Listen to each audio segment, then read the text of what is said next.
From Phoenix, this is the Catholic Conversation, helping you live your faith in today's culture. Evangelization is bringing the gospel, which is the good news. What is the good news? It's a message, and the message is a person who's Jesus. Being a Catholic is unlike any other Christian or any other religious experience. This is the church founded by Jesus Christ. Religious freedom, of course, is not just something we hold in our heads. We are most free, and therefore we are most kingly when we are able to make a total gift of self to another. We have to uphold motherhood at every turn, and fatherhood, which protects motherhood. The vital cell of society is the family. Anything that we're going to do to heal our country, our world, it's going to happen through the family. Marriage is a gift, and as a gift from God, as something divinely instituted, it's meant to be true, good, and beautiful.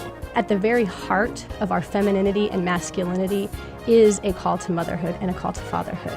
Now here are your hosts, the Cradle and the Convert, Steve and Becky Green. Good morning, and thank you for joining the Catholic Conversation on AM 1310 Immaculate Heart Radio. I am Steve Green, Director of Keno Catechetical Institute at the Diocese of Phoenix, and I am the Cradle Catholic.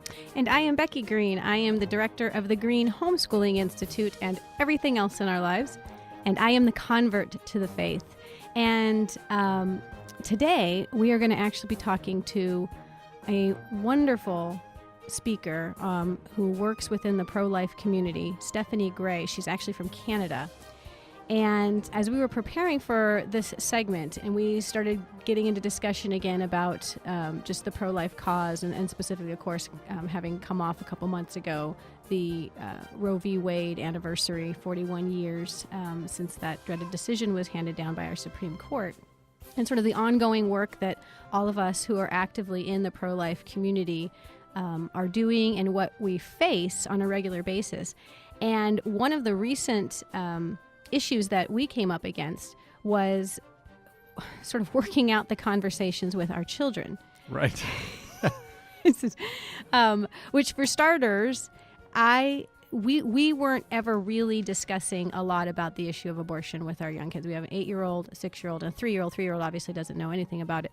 But the 8 and 6-year-old are kind of at that age range where they're getting exposure just through some of the activities that they're involved in. Right. Yep. we homeschool, but we're involved in a lot of different homeschooling programs, and they're certainly going to have interactions with older kids who are well-versed and understand.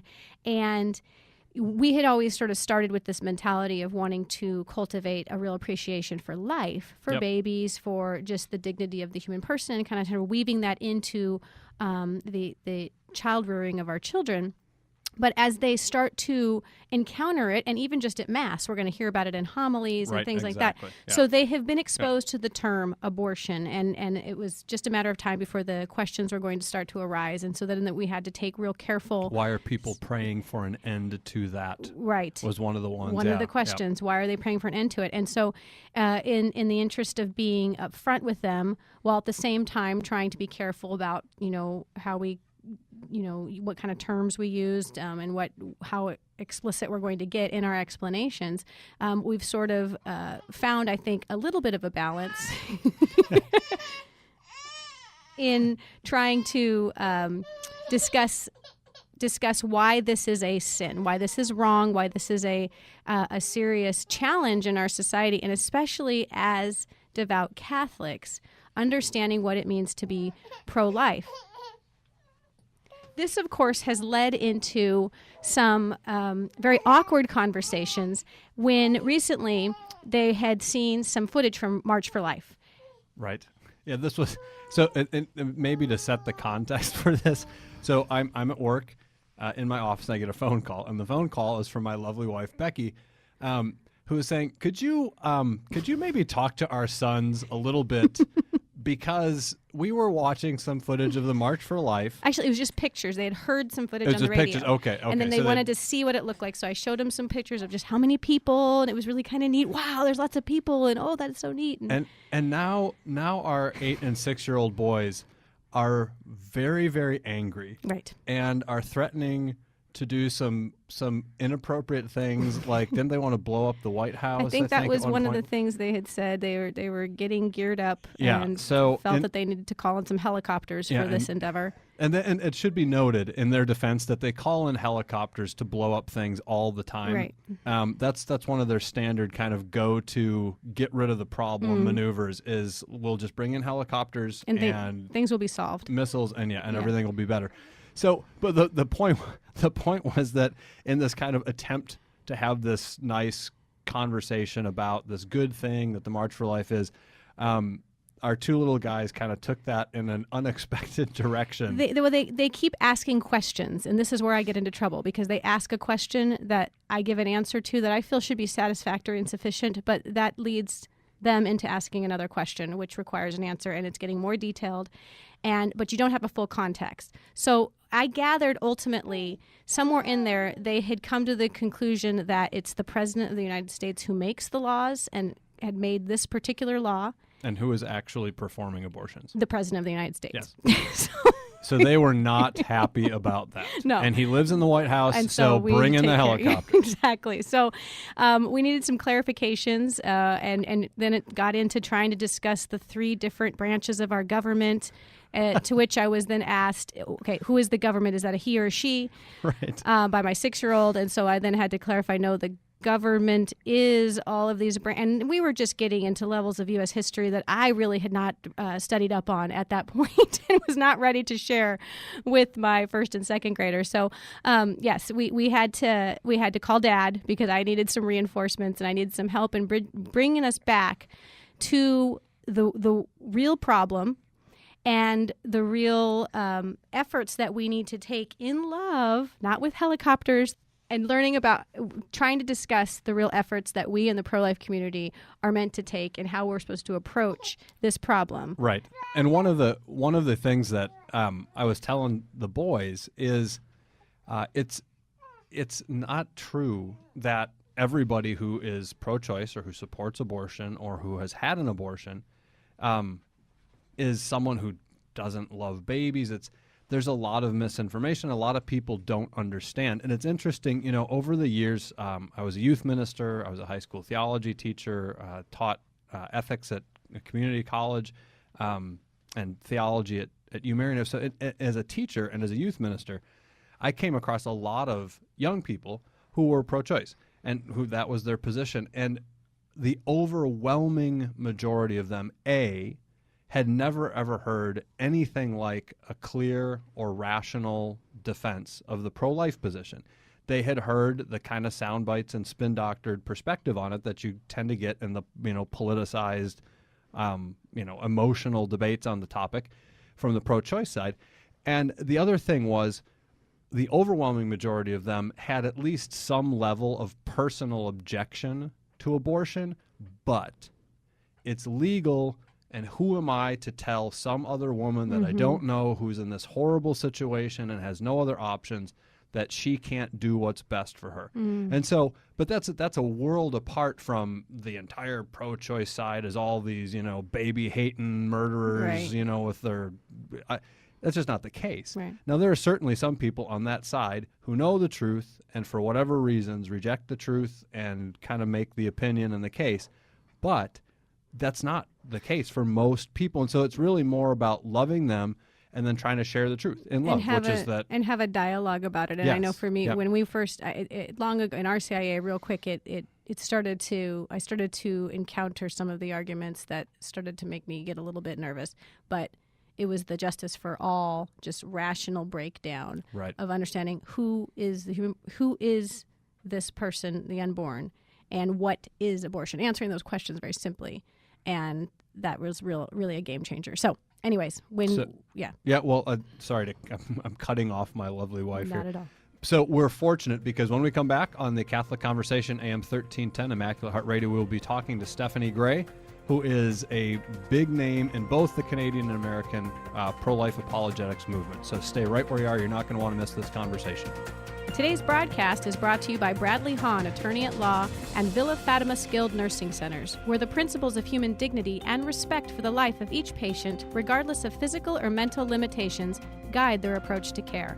For skilled care grounded in Catholic moral ethics and specializing in Alzheimer's and end-of-life issues, you can contact Villa Fatima by phone at 520-390-5352 or email kelly@villafatima.net. St. Thomas the Apostle Catholic Church in Phoenix invites people of all ages to a Jazz Fest on May 2nd from 6 to 9 p.m. There will be live music, food, and drinks. Admission is free, but please bring canned food donations. Find out more at stajazzfest.com. Welcome back to the Catholic Conversation, AM 1310, Immaculate Heart Radio. We are thrilled to be sitting here this morning with Ms. Stephanie Gray, who is the Executive Director of the Canadian Center for Bioethical Reform. So we have officially imported our first international guest. Not to put pressure on you, but you're carrying it for the rest of the world right now. Yeah, exactly. So welcome, Stephanie. Yes. Thank you. It's wonderful to be here and in a warmer climate. Yeah, a little bit. That was a little bit. That was a low hurdle to clear between Canada and Arizona. So, if you would just kind of start us off, you're deeply involved all over North America and beyond in the pro-life movement and pro-life apologetics and pro-life education. Yes. And you've been doing it for a long time, even though you are not an older person. So, how did you? Why, thank you.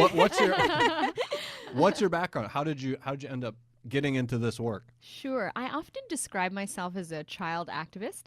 Both my parents were very involved in the pro-life movement, and my mom worked at a pregnancy help center. Okay. So when Dad was at work and Mom got a call that a girl needed counseling, she would pack my sister and I up in the car, and there we'd go and wait and doodle on letterhead and play with fetal models while Mom counseled girls. And when they gave birth, then off we'd go to the hospital to see the babies. So we'd also protest at abortion clinics. So that kind of sowed the seed for a deep conviction about this issue. And then I went to university and I heard an American speaker, Scott Klusendorf, at this Canadian pro-life conference. And at that conference, he said there's more people working full-time to kill babies than there are working full-time to save them. Wow. Interesting. Okay. And I heard those words, and it was like the Holy Spirit grabbed my heart and said, you will be working full-time to save babies. So I switched my major from theater to political science and finished my degree. And in 2002, I went full-time. So we're coming up to 12 years this year. Great. That is amazing. There's not much of a shift between theater and political science, right? Not at all, right? Acting and improv on both fronts, right? We see acting with politicians all the time. What do they really believe? Right. So what do you think for you, I asked this because I actually just recently came across a blog written by an anonymous person, but she shares that she was raised in a pro-life household, going to pro-life rallies, and having that sort of influence kind of flooding her, and she ultimately winds up having an abortion herself. And shares, it's a very raw, interesting blog. I found it very interesting to read, but it was one of those things where I thought, gosh, I feel like raising our children in a home where we are fostering that passion and respect for the dignity of every human life and witnessing and experiencing, as you did, sort of that involvement by your parents and the conviction, and you just sort of became an activist at such a young age. What do you think, not that you can't speak on behalf of her and what her situation was, but what do you think truly was the foundation for that really took root? What was it that you were witnessing or experiencing in that honest realm of getting the truth and being surrounded by it and saturated in it, that you never even considered the other side of it, which seems like that would make sense? And so it was kind of striking that someone would be out there who would have what would appear to be a similar upbringing and end up going so far off in the other way. And for me, I didn't have any exposure to any of it. And so I just adopted the pro-choice view sort of by default because you never heard the pro-life argument. Right. I'm intrigued by those who did hear it their entire lives and have now become such a strong voice. I'd be interested to know then what it was for you really that you felt took root. That's a good question, because this blog you're talking about rings a bell in my mind. I think I read it as well. And you do think, like, how is that How possible? did it happen? It's scary because I have our children, you really want to continue to mold them properly and shape them properly. Yes. Yeah. not knowing the specifics of this person's life, what comes to mind is something I was just sharing with a friend recently, as I've observed my own experience and those of several close friends from high school, some of whom stayed with the faith and some who left. And I think it's a trinity of factors that affect whether we are consistent with how we've been raised. And the first one is our faith. Is it truly coming from our heart, or has it just been something kind of that forced into us and we're robotic? The second thing is our family. You know, is there that consistency in the home that we're hearing from church? And then our friends. And that's a huge factor, especially for teenagers in university age. And one of my friends who had the three things, like all my other girlfriends in high school, went off to university in the opposite end of the country by herself. And I went to university with two other of my close girlfriends. And so the three of us maintained our faith, and tragically this other one didn't. And I think in her case it was the factor of the friends that made a difference. So I think it's those three things. Disposition is also a factor. I'm a very stubborn person. I'm Scottish. It's nice to meet you, fellow stubborn person. So I also, I'm very passionate. I have that Braveheart passion in me. And so when I went to university, I met people who didn't believe what I'd been taught my whole life. And what happened in that situation is I was like, well, I don't have the reasons, but they've got to be there. And there was that passion of, I need to find the reasons. Good for you. And it certainly was the grace of God that gave me that. But as a result, it wasn't a rejection in the lack of knowledge. It was a seeking out for better information than I had. So that certainly played a major role. Did you feel like you understood the whys of what, when you said that it was you wanted to seek out the answers when you didn't feel like you knew it? Did you really feel like those answers would be there, or were you ever concerned or worried? I know Steve has talked about that, at least when it came to his faith, particularly that, oh my goodness, what if they don't exist? Was there ever a doubt in your mind, or were you certain you'd find them? I was certain I would find them, but I knew I didn't have them. Right. But I just had this conviction that they were there, and I was blessed with good people in my life that pointed me in the direction very quickly.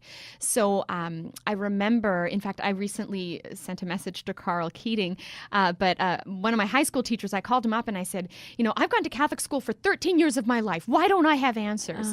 And he said Carl Keating's book, Catholicism versus Fundamentalism, because I was running up against other Christians who were Protestant who didn't believe what I did as a Catholic. So I read that book, and then I would have oral readings of chapters of that book with my friends who were challenging me. And so I got the answers very quickly. Okay. And then what you obviously were motivated to carry that not just into, I need to know for myself, but to actually go out and evangelize on this and be a true voice for the pro-life movement. Kind of walk us through sort of that process for you and how that has turned into this full-time pro-life work that you're doing. Right. Yeah. It's interesting. I've found with my whole life, it seems, I always feel like my future is a black hole. I can't have any sense of, where I'm going long-term, but I just keep stepping forward. And God is very faithful, and he just very clearly opens doors and shines the light in the right moment where you're supposed to go. And so as I started to seek more reasons for why I believed what I believe, not only from a Catholic perspective, but with pro-life apologetics, using non-sectarian arguments for a non-religious culture, doors started opening to share it with others. So after hearing Scott Klusendorf speak within months, the pro-life group that sponsored me wanted me to tell everyone what I learned. So I had a speaking opportunity, and then that led to another one and another one. And I got active in my pro-life club on my campus. And as a result of the pro-life activity we were doing, the campus newspaper wanted an interview. So then I started doing media interviews, and it was, God's plans are perfect. It was a very small scale, small audiences. You could say minor media, campus paper. And that prepared me, though, then for these larger audiences in the, broad secular media and the Catholic conversation. And the Catholic conversation. You've finally done it. You've finally reached the summit of the mountain. 12 years I've been waiting for this. What in the world will you do after this interview? I mean, there's just a question for you. So as you're getting involved in this, like you say, the opportunities are not only increasing but expanding in scope. And then you come to the point where you're going to I think I need to actually found something and head something that's going to take this on full time. as you walk us through that part, can you also Yes. connect us, because obviously this is going to be broadcasting the good old US of A. Yes. I think one of the interesting questions that people have when they knew you were coming down here is, are we fighting exactly the same battle with exactly the same challenges in Canada and the United States, or do you face, because you're here all the time in the U.S. and you're up there all Yeah. the time too. Are there some differences? Are there some other challenges in Canada that we don't have here yet, and what can we kind of learn from that too? So Yes, that's good now question. an 8-part question. Right. Starting with the most Right. recent question you asked. Work your way back. Yeah, I would say the debate is very similar. Tragically, the frequency is the same. About 1 in 3 to 1 in 4 pregnancies end in Well, abortion okay. in both of our countries. Okay. The difference, which I believe makes our country worse, is that abortion is government funded, such that the 100,000 abortions that happen are not paid for by the individual having the abortion, but paid for by my tax dollars and all the other Canadians' tax dollars. The difference, though, is that we have censorship in a way Americans don't. I mean, this truly is the land of the free. Yeah. So we always look at the American pro-life experience with a little bit of jealousy, thinking, Really? oh, Okay. they just have to fight for the babies, whereas we have to fight for the right to speak for the babies alongside fighting for the babies. So that's a challenge, but we have some great lawyers that we work with in Canada who defend our free speech rights. So that, is a difference. And then in terms of coming to this place of founding, an organization with some other Canadians, what had happened is I'd been mentored by Scott Klusendorf after meeting him, and then I met another American by the name of Greg Cunningham, who works with the Center for Bioethical Reform and very much educates the culture about abortion as a result of a study he did on successful social reform movements, the civil rights movement, the anti-child labor movement, and observing that historically injustice was ended when it was made visible. So myself and a group of Canadians said, we want to take the imagery that Greg Cunningham uses to educate the culture about the injustice of abortion, modeled after historical social reform movements, and we want to bring that together with the apologetics that Scott Klusendorf has mastered, appealing to science, appealing to philosophy, and put these two together because we saw a need in Canada for that, as well as for professionals, people who devoted their careers to getting the pro-life message out. So then we decided, okay, we can create a group based on this model and do it here there in Canada. That's wonderful. That's One, wonderful. you mentioned specifically the use of the graphic images. And sorry, we are speaking with Stephanie Gray, who is the executive director of the Canadian Center for Bioethical Reform. And internal to the pro-life movement, that's one of the few areas that sometimes seems controversial. There are some people who are very much against it. We shouldn't be using those images. Those are inappropriate. But obviously, you're not using them just to be sensationalist or for shock value. Right. There's a reason. And you connected it, like you said, to some of these historical civil rights movement. So can you walk us through a little bit, why you use the images and how, and then what's the fruit of that you've seen? Sure. Excellent. Yeah. When it comes to why use the images, the simple way that I put it is the following. This isn't our cause, and we're not the victims. This really is the baby's cause. And unlike all other movements in history where people have risen up against injustice, in this particular case, the victims are entirely incapable of taking their message to the public square for themselves. Civil rights movement had black civil rights activists. Gandhi participated in the marches, the salt marches and so forth. But the preborn can't march through the streets. And so we use the images because it's their story. It's what happened to them. And I think, for example, if someone survived, say, the Rwandan genocide, and they were scarred up because of machete wounds, would we ever say, well, you can tell your story, but only orally. We have to keep you hidden because you're too disturbing for the audience to see. Or a victim of a drinking driving accident, with burns all over her body and then skin graft surgery, and saying, oh, you're too disturbing to look at. We wouldn't say that. In fact, we would put the person front and center and say, tell us your story so you can spare other people the pain that you've gone through. Exactly. And so really that's what motivates us to bring these images forward. It's the way that these children through their deaths are telling the story of what happened to spare other children the fate that they themselves faced. Then of course there is, as I mentioned, the history of successful social reform movements from the abolitionist movement in England in a time before photography. William Wilberforce, Thomas Clarkson, these abolitionists look for ways to leave a visual imprint in people's minds about the injustice. So they would travel with chains and shackles, give presentations showing people visually how the humans were chained together. They would show sketchings of slave ships where people could see with measurements of feet and inches how humans were packed in like cargo. Then you have the anti-child labor movement here in America in the early 1900s, which captured pictures of children working in mines, in factories in which their lives were endangered. Some of them lost their lives, these children. Then you have the civil rights movement. Very famously, Dr. King said, America won't reject racism until it sees it.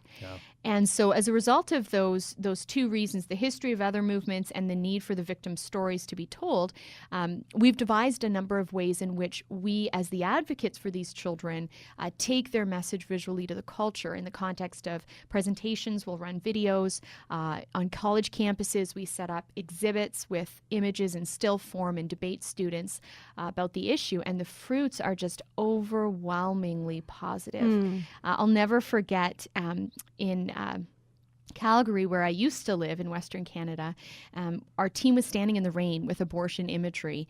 And unbeknownst to us, a girl walked past who was scheduled for an abortion, but she couldn't get the images she had just seen out of her mind. And she also couldn't get out of her mind the witness of these young people standing in the rain. And I often feel in the worst weather conditions, it's our most powerful witnessing opportunity. You have And to willing believe to what you're doing. Endure. So unbeknownst to us, she canceled her appointment. Months later, as God should have it, one of my colleagues was at a party that this girl who was visibly pregnant was at. And so they just got talking. They had a lot of common ground because she was Colombian and he's Colombian, and she's a twin and he's a twin. So there they are chatting. And she says, "What do you do?" And so Francisco begins to describe his work with us, and his job is specifically to oversee our on-the-ground activism, and her eyes kind of go big, and she says, "I need to tell you something." And long story short, a couple months later when she went into labor, she called him and his now wife, my colleague Alana, to the hospital where baby Adrian was born.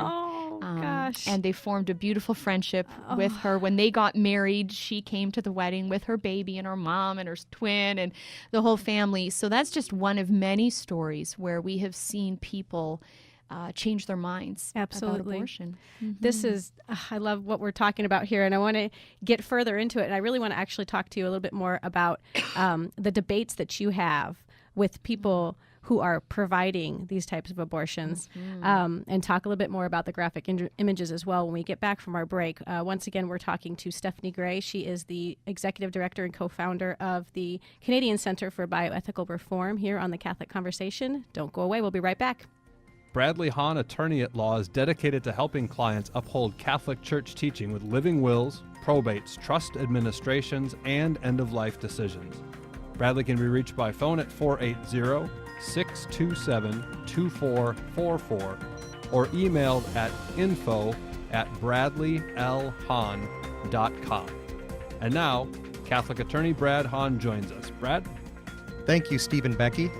When making end-of-life decisions, we must determine whether the treatment is ordinary or extraordinary by analyzing three questions. First, what is the likelihood of success for the treatment? Second, what is the burden or what are the side effects of the treatment? Third, what are the emotional or financial costs of the treatment? The second question to address is the side effects of the treatment. The treatment may considerably improve the life, but may come at extreme physical pain as a side effect. One of my clients was diagnosed with cancer in a gland on his cheek, and there was a very good chance that the treatment would cure the cancer, which would be ordinary. But the treatment procedure had a low risk of death and would be extremely painful because radiation and the chemo treatment was going to the brain. We concluded that the treatment was extraordinary and he would not be morally obligated to receive it, but he chose to have the treatment because his daughter-in-law was pregnant with his first grandchild. The treatment cured the cancer, but he said he could never go through such a treatment again. Are you and your loved ones ready to make the difficult end-of-life medical decisions that will follow the natural moral law and the teaching of our Catholic faith. Now back to you, Steve and Becky. And we're back on the Catholic Conversation, Immaculate Heart Radio 1310. Once again, my name is Becky Green. I am the cradle, and my husband Steve here, the convert. I'm not the cradle, I'm the Wait convert. a minute. We just lost all credibility right there. These people are making it up. They can't even get straight. I think I'm the convert to the faith, if I remember. I can verify that. Yes, you are. And my husband is the cradle. And we are talking to Stephanie Gray. She is the executive director of the Canadian Center for Bioethical Reform. When we left, we were talking about the images that are used. And there is a lot of debate within the pro-life community, which I often find to be a little bit disturbing because it almost seems like it's just another example of diabolical attempts to divide even those who are on the same side, always looking for divisions and ways to have some kind of infighting, if you will.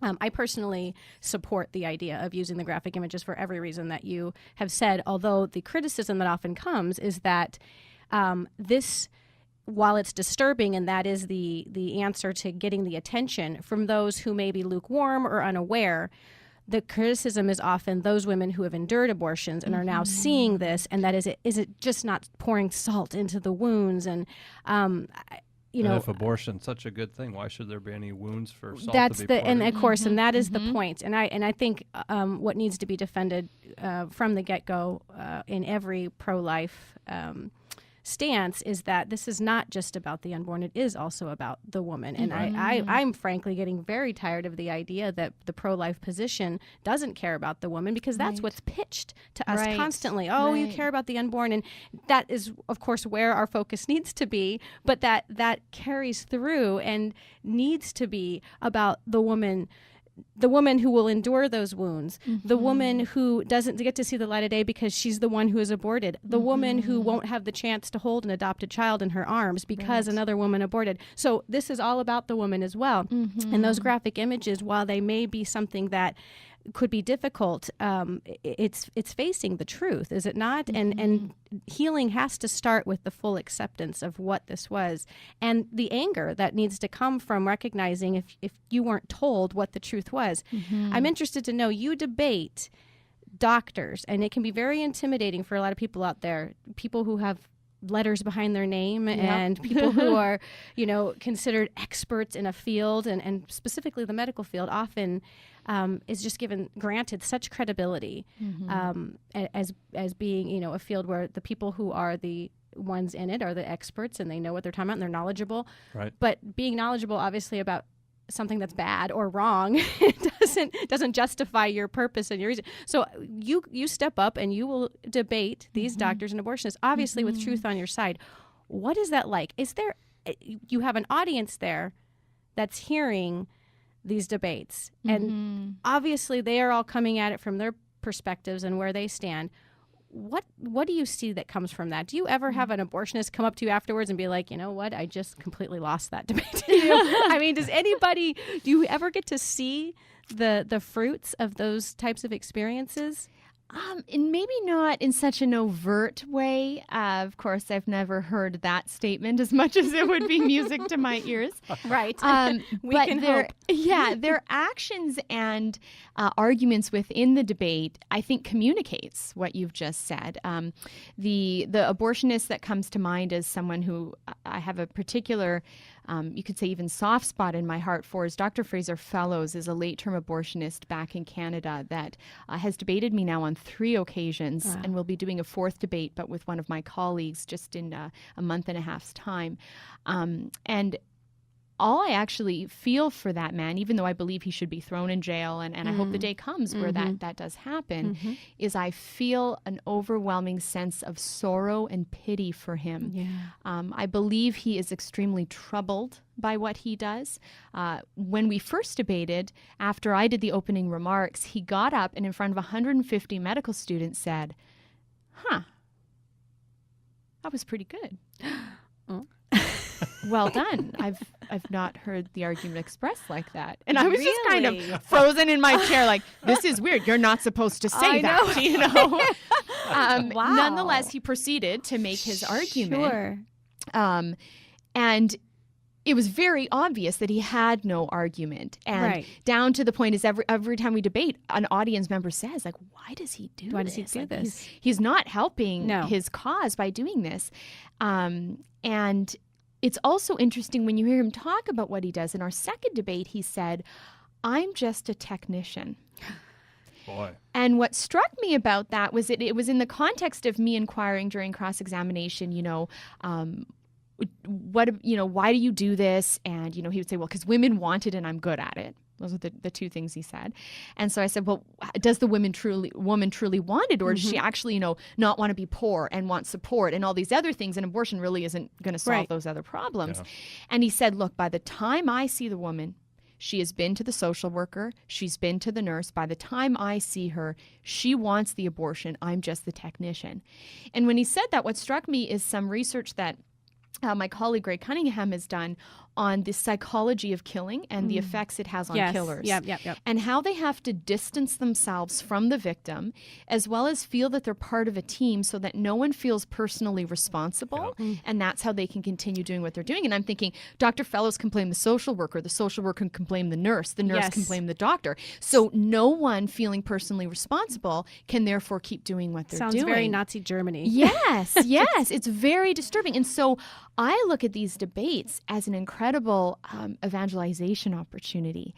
It's a very unique experience to be able to be so close to someone who kills children when normally these people very much distance themselves from, the anti-abortionists. Right. Yeah. I have a protocol of always asking my opponents if they're interested in coffee before the debate, with the caveat that we not debate abortion, because that's what the debate is for. So just to get to know each other as people. Excellent. Have they taken you up on that?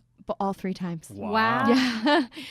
My other opponents have as well, but in terms of Dr. Fellows, on 3 occasions we have had coffee beforehand. And it's in that context where you see the human side and that he is a child of God like all of us, and he sins like all of us.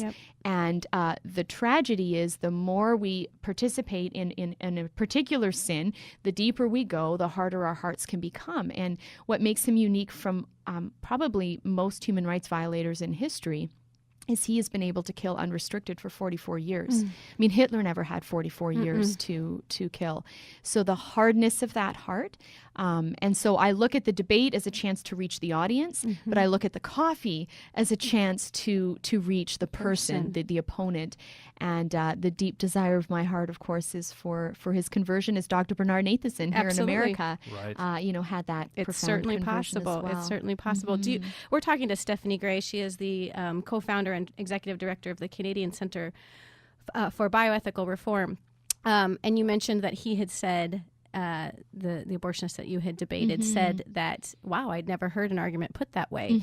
And I know from my perspective, having been on the pro-choice side and never hearing the pro-life argument, and then now being on the other side and sort of being immersed in it and presenting on it and speaking on it on different occasions, I've started to forget that there are others out there who haven't heard it, because now I assume since I've heard it, everybody must have heard it. You were the last one. I was the last one. I was the last stubborn, ignorant person that was ignorant on this particular position, and that now I have the information. So everybody else must have that information, and I forget that there really are a lot of folks that just flat out, and oddly enough, a person who's actually doing abortions, having never thought that way. And you mentioned, of course, all the reasons that we can harden our hearts to that truth. But as you enter into these debates and you especially in front of other medical students and other young people, what are we wanting them to take away from this and then go out and share and understand for themselves and for this cause? Yes.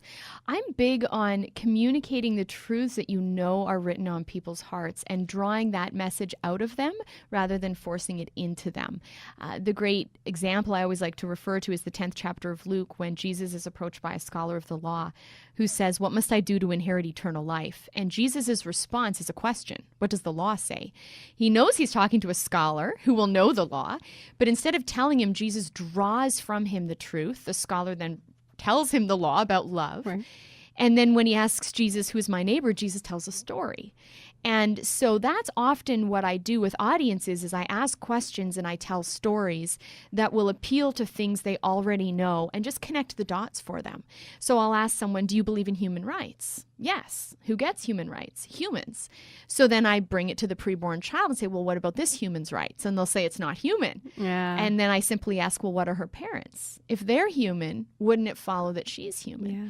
Well, it's not alive, they'll say. Well, I'll say, is she growing? Right. And if the one cell embryo is growing into 2 and 4 and so forth, then she must be alive. So if you believe in human rights, I'll say, and since she has human parents, she must be human, it logically follows that your belief of human rights would apply to her as much as to everyone else. So then their argument is really with themselves. Well, maybe I don't want to believe in human rights, but then they have to think, uh-oh, if I say that, what does that open the door to? Right. Mm-hmm. Yeah. To follow up a little bit on a point that Becky just made about kind of, and this has always been something that struck me as well. The interesting fact that so many people who would identify themselves as pro-choice, or even like you've just made reference to, someone who's even actually performing abortion. I mean, you can't get much more pro-choice than that. Right. And yet, who oddly is genuinely ignorant of the best arguments that the pro-life side has to offer, as though that's somehow irrelevant. In the work that the Canadian Center for Bioethical Reform does, you put an emphasis on education. Yes. And particularly educating the masses, just the ordinary Joe and Jane on the street. Right. And the reason that I emphasize that particular aspect of what you do is because obviously the pro-life movement consists of this vast array of emphases. There's the political side of it. There's the legal side of it. There's the communication. I mean, it has all these different elements, and there's pregnancy centers. Your work is aimed intentionally at the educating of the ordinary citizen. You're not out there as a lobby group. You're not. Why is that the particular emphasis for CCBR? I think it's because we know the law needs to change, but to change public policy and get a society that reflects truth and justice, you really need to change public opinion. And to change public opinion, you need to have a good educational plan. You really need to enlighten the ignorant. And we've been talking about, there's just a lot of ignorance about who the baby is, about what abortion does to the baby. And so by bringing forth basic reasoning and science and philosophy, you can enlighten the ignorant, and they will then embrace the pro-life view, and then we'll therefore achieve our goal, because the goal is to end the killing of preborn children. So if someone is enlightened and therefore changes their view, then I'm closer to my goal. What I've discovered, though, is there are those in our culture who are ignorant, and they merely need to be informed of the facts. But then there are those who are in denial. Yeah. And denial is very different from ignorance. Yep. And so Dr. Fellows, for example, is someone I would put in the camp of in denial. A post-abortive woman who is rationalizing her abortion rather than admitting it was wrong. Yep. She's in denial.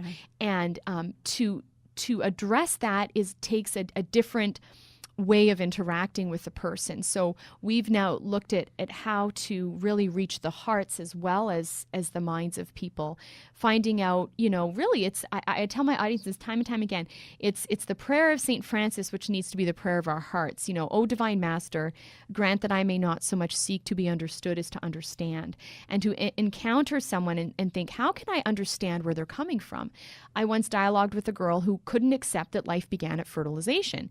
And initially you think, well, this is a problem of the head. Maybe I'm not explaining myself well. Maybe I don't have the best argument. And then I realized, no, it's a problem of the heart. Yeah. Here's how I discovered that. She was conceived by IVF. Yep. So here is someone who, if she admits life begins at fertilization, she's going to have to admit that the siblings she probably always wished she had did exist, maybe still do exist, but they're frozen, 10 or 20 of them. The parents that she assumedly loves, if life begins at fertilization, she's going to have to come to terms with the fact that they've frozen or killed her siblings. Yep. That does a number on you psychologically. So just communicating facts and reasoning doesn't address that. I think of another guy, a student I was speaking with, a male student, he was arguing the preborn aren't people because they can't think. And I said, look, in your world, you could be a victim of your philosophy because someone else could come along with a different definition of what a person is and it exclude you. Yeah. I said, in my world, you're safe. Yeah. And he looked at me with such anger and he said, in your world,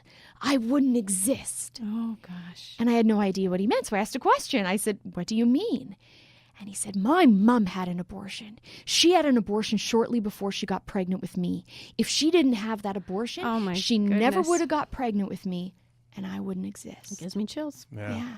Isn't that fascinating? Yeah. It comes down to something personal. Absolutely. Something so deep that maybe they don't even know until it comes being blurted out to you in that manner. Yeah, and then I thought, as we kept talking, he was a philosophy student. He kept bringing it back up to the head, and I thought that's his coping mechanism. His philosophy, his theory and personhood, all of that is a coping mechanism. So I was doing just the opposite. I kept bringing it back down to the heart. And he kept, how do you feel about that? Does your mom ever talk about her abortion? And it was this kind of this battle of who's going to win, head or heart, because I knew in that moment, that's ultimately where the wall was. Yep. And if I didn't get that wall down, I'm just wasting my breath talking about personhood in some abstract sense. Oh, my goodness.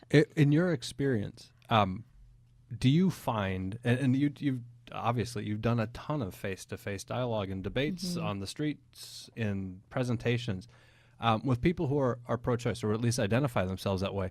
In your experience, do the majority of them come to the I'm pro-choice position from a deeply held conviction that abortion is a good thing and ought to be, or do you find that more of them come from some version of the either I have a personal stake in this or the I'm not so sure it's the best thing in the world, but far be it from me to take from another their rights because I don't know what her situation might be, kind of. And then dovetailing off that, how much is in your work do you see the kind of Pandora's box effect being invoked where maybe someone's saying, listen, okay, so maybe abortion isn't the greatest thing in the world, but I can't take that right away from someone else. And let's face it, it's been around for 41 years in the United States, and people rely on it, and you could never do it. You could never, that's Pandora's box. It's opened and it's a right, and you can't take people's rights away once you grant it. How do you respond to that? And kind of how do you see that dynamic playing out in some of the people you encounter? Yeah, definitely. I would say in terms of your first question, it's the latter. People either have an emotional tie to abortion. They've had one. Their mothers have, their sisters have. Right. So they're justifying it in that way. Or there's this idea that, it's not the best thing. I'm personally not a fan of it, but, it's needed and we've had it for so long. I really think that's where the majority of people are. And again, I'm very, you could say Socratic, asking questions. I always like to say Christ-like because Jesus asked questions. So very Socratic with people and saying, well, you're thinking because it's been around for over 4 decades that it's impossible to undo. Would you acknowledge that slavery was around for a very long time and yet our culture eventually rejected that? So do you think that shows it's possible to undo something that's been entrenched in a society? And of course, they'll have to admit that it is. You give many other examples. Women weren't persons. Now there are. Sure. They are. There's lots of examples you can analogize to help them see it is possible to change things. And a lot of times people have this defeatist attitude. It's too big a problem. So then I say, well, start with yourself. If someone comes to you and says, I need an abortion, will you drive me to the clinic? What will you say? That's what I say. In your world, if someone in your circle wants you to facilitate the abortion, what will you say? What will you do? And I try to get them to see how, on a practical level, there's an opportunity to either do great good or great evil, and to start looking at the individual opportunities in their circle of influence and not necessarily be overwhelmed by this huge problem. This is such an amazing interview. I'm still just struck by that story you shared because I don't think I had ever thought in that light of that being one of the reasons. I think I've heard so many personal reasons why, like you said, there's someone had the abortion themselves or they know someone they care about and so they feel they need to justify it. The idea of being conceived as a result in the time frame that would Right. not have made it possible Yeah. if an abortion had not taken place. Yeah. It's just sort of thrown me for a loop, so I'm a little bit speechless right now. and let me say that's again in seeking to understand. Sometimes people say, how are you so calm with all these angry people?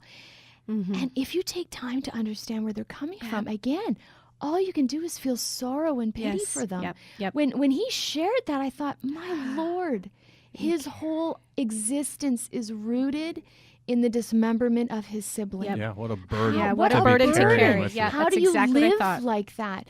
And so when we allow people to tell us their stories and not go in with an agenda of I'm on a soapbox and I'm going to tell you what I think, but I'm going to listen to you and I'm going to draw truths from you that I will then communicate back to you, that I know will speak to you.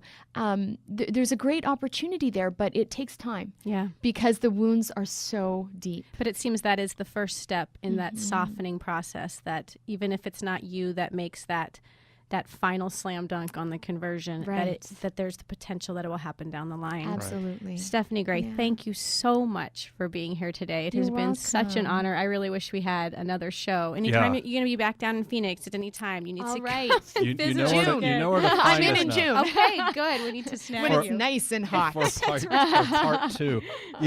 Real quick as we go out, can you just let people know where to find you? Sure. If they're interested, yes. want to see you do a debate or look up information from CCBR, where do we find you? Excellent. So at unmaskingchoice.ca for Canada, unmaskingchoice.ca, people can learn all about us, and we have an online pro-life classroom with about 15 different lessons, everything you can think of, from when does life begin to what about rape, all of that is answered online. Awesome. Thank you. Excellent. Thank All you right. so much for being here. It's You're been welcome. such a blessing. And we'll be right back on the Catholic Conversation.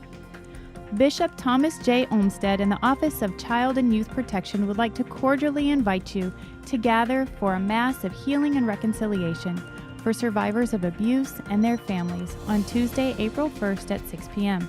at Blessed Sacrament Church in Tolleson, 512 North 93rd Avenue in Tolleson.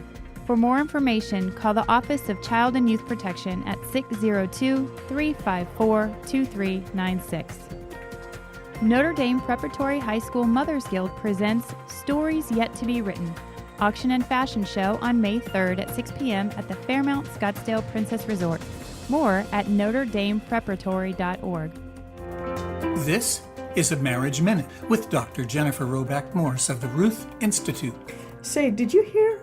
Pope Francis has been calling the church a field hospital. I think this is so cool. Here's what he said. He said, I see the church as a field hospital after battle. It's useless to ask a seriously injured person if he has high cholesterol and about the level of his blood sugars. You have to heal his wounds. Then we can talk about everything else. Boy, I can attest to this. When I came back to the church after a 12-year lapse, all I wanted to hear was that God had forgiven me my big sin of abortion. It took me quite a while to be ready to hear all the rest of it. But, eventually I came to see that the church was right about all the sexual issues. So I'm ready to help the Holy Father open up a branch office of the church's field hospital. How about you? Go to ruthnewsletter.org for Dr. Morris's free booklet called Improve Your Marriage. This has been a Marriage Minute. And welcome back to the Catholic Conversation, AM 1310 Immaculate Heart Radio. I am Steve Green, the Cradle Catholic. And I'm Becky Green, the convert. And we just wrapped up our conversation with Stephanie Gray. She is the executive director of the Canadian Center for Bioethical Reform.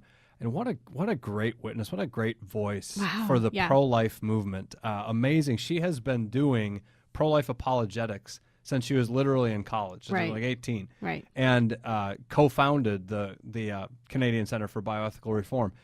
It's fascinating to hear her talk about her dialogues with people who are pro-choice, and they come in a number of different venues. She debates doctors, philosophers, university professors. I mean, these are bigwig intelligentsia in Canada and the United States, with all the letters trailing off to the horizon after the names.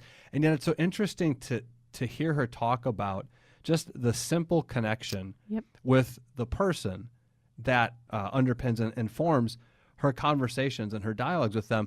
And I really appreciated the fact that she put such an emphasis on trying to make that connection, Yeah. not going in, loaded for bear, trying to just humiliate and blast and discredit this person, but instead really trying, like she said, to instead of trying to push the truth into that person from the outside, connecting with and drawing out of them what they already deep down in their heart of hearts, made in the image and likeness of God, know to be true. Right. Connecting with those things in them that are already pro-life, maybe in a lot of cases much more pro-life than they actually think they are. And I thought that was just really neat. Yeah, it gets back to the heart of that personal connection being so significant in how we view and perceive the world, and how we come to dig our heels in certain positions that, as you said, we may fundamentally have an understanding of what is right and wrong, but it can become so muddled and it become so corroded by the experiences that we have. And you can always go one of two ways. You can continue to kind of like justify because of that emotional connection, and the emotions are just so strong and so powerful, or you can kind of finally break from it, and then that is when you get some of the most amazing, powerful voices for the truth, because they have sort of been entrenched in that way of thinking because of maybe personal decisions that they've made or a connection that they've had to someone else, and so they have that real personal connection. And when they can finally sort of break from that, or you can get to the bottom of it, as she has so poignantly been able to do in so many cases, where you get to the bottom of what it really is, you can experience the pain. And I think that's a good reminder for all of us that are in the pro-life movement, that you have to be able to empathize and show that compassion to those who are holding strong and steadfast to those pro-choice stances, because we know from the rational side and the logical side, the arguments don't hold up against the pro-life position. They just don't. Because they're not true. They're just not true. And you cannot, you can't hold a lie up and have it ever be able to defend itself against the truth. And so that being the case, we can assume that if you continue to just give the logical, rational, reasonable, intelligent argument that just lays it out on the table for you, it seems like it should just make perfect sense to anyone. And then when you're not getting through, recognizing again, no, I got to get to the heart here. Yeah, I got to get to. You're missing the person. I'm missing the person. This is connection. not just, this probably does make perfect sense to this person. It's not that you're just not making, you're. Well, she made that, and and obviously what you're saying, there's exactly Pope Francis. Lead with love, love the person. Yep. That's where evangelization starts, going out to them where they're at, loving them like the father embracing the prodigal son while he's still a long way off. And there was that interesting thing she said when she was talking about that Dr. Fellows that she's debated several times. She made that fascinating point of how he's been doing abortions for 40 years. Yeah. Imagine the hardness of heart you would have when you're to allowed to kill for that long, over and over and over again. And so again, to just recognize that in each individual case, there's some connection here that we have to get at, and that's the road for the Holy Spirit into that person's heart. Right. So. Anyways, she said she's going to come back on our show. So I'm excited to have her back at some point when she returns from Canada. But in the meantime, next week, we are going to hear from Mark Hart, the Bible geek. That's right. You got a treat coming next week. Oh, man. He is so fun. What a great guy. His whole family is great. But yeah, he's going to come and he's going to talk about social media and sort of how it's used in, evangelization and kind of the good, the bad, and the ugly that comes with it. So don't miss that one, guys. Yep. And as always, until next time, thank you for being part of the Catholic conversation. And remember, the church has what the world needs. So learn your faith, live your faith, and share your faith.